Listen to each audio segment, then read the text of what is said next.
Sooner Scoop HD.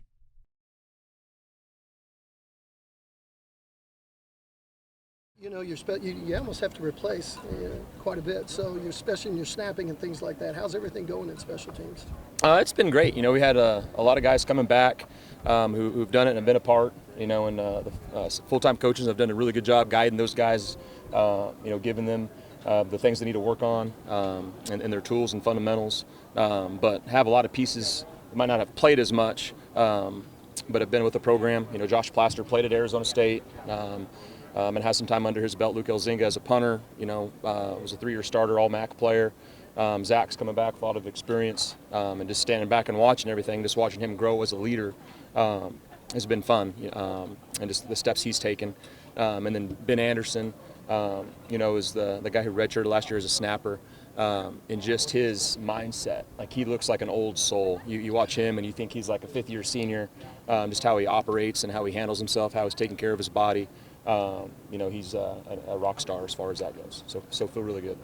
Talk about the process of bringing in Luke Elzinga over the winter, because I think he's a guy that you had some familiarity with him from your time at Eastern Michigan. Is that correct? Yeah. So recruited him just a little bit out of high school, but played against him a couple times. So when the full-time coaches came in and said, we look at a transfer punter to bring some depth in and some competition. I brought his name up to Coach Finley, who runs the punt team, and went through some other stuff. But ultimately, Coach Finley ended up saying that was the guy that made the most sense with where we're at experience-wise. It's no qualm. Like, we weren't a great pooch punt team last year. Like, we were a highly rated net punt team and punt coverage, did a lot of great things, but hit 10 touchbacks and just put our defense in spots, that were not as good as it should have been.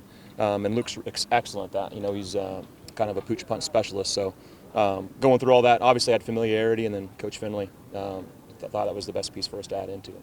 You lose Marvin at punt return there. Who are some guys that have maybe stood out in practice so far at that? We got a plethora of guys. Rep and Coach Murray coaches those guys, does an outstanding job with the fundamentals and distractions and making those guys concentrate.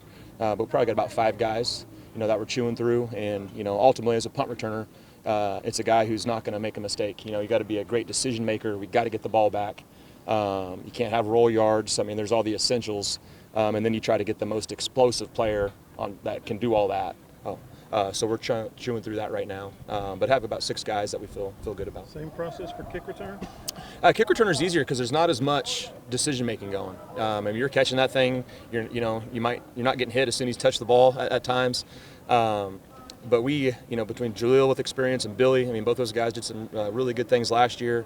And then some of the new guys, we probably have about 4 or 5 guys, Peyton Bowen, just explosive athletes in the mix, and excited to see how that plays out. With Zach Schmidt coming into another year, what was the off-season evaluation process like, and what were the things you guys worked on this offseason? Yeah, no, Coach Biedenbow coaches, the PAT unit, handles the specialists in that.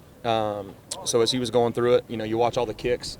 On paper, you say, oh my gosh, Zach Schmidt's not very good. We were 67%. But you go back and watch the film, you had a 55-yard that was 2 feet to the left. You had a 47-yard against West Virginia in a monsoon off the upright. Kansas was 53, 1 yard short. So Coach Biedenbow just watching all the film saying, okay, just eliminating late movement in the ball, just hitting something cleaner, those 50-yarders that didn't kind of, wobble late was his thing to focus on. I think Zach, he himself has mentioned his mentality of have short memory and all that, but when on paper the numbers look that way, is that any part of the process as well, making sure his mentality's there? Just as a team, Coach V always just talks about being process-oriented, 1-0. It's not about the results, and it's twofold, because in this profession as a player, like, you are judged off, in his situation, did you make the kick or not? Did you win or not? But as a kicker and a specialist, the ball's in the air a long time, and once that ball's in the air, you don't control it, whether you're a snapper, a punter, or a kicker.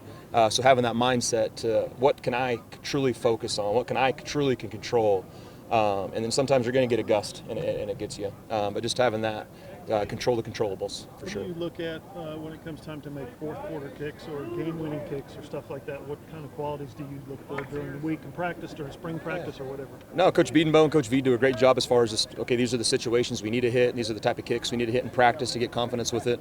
And then on game day, Coach V makes that decision with what we've done, where we're at, what the situation of the game is, how is the offense, defense done, decides in that situation, what's the best decision for us. Sooner Scoop HD.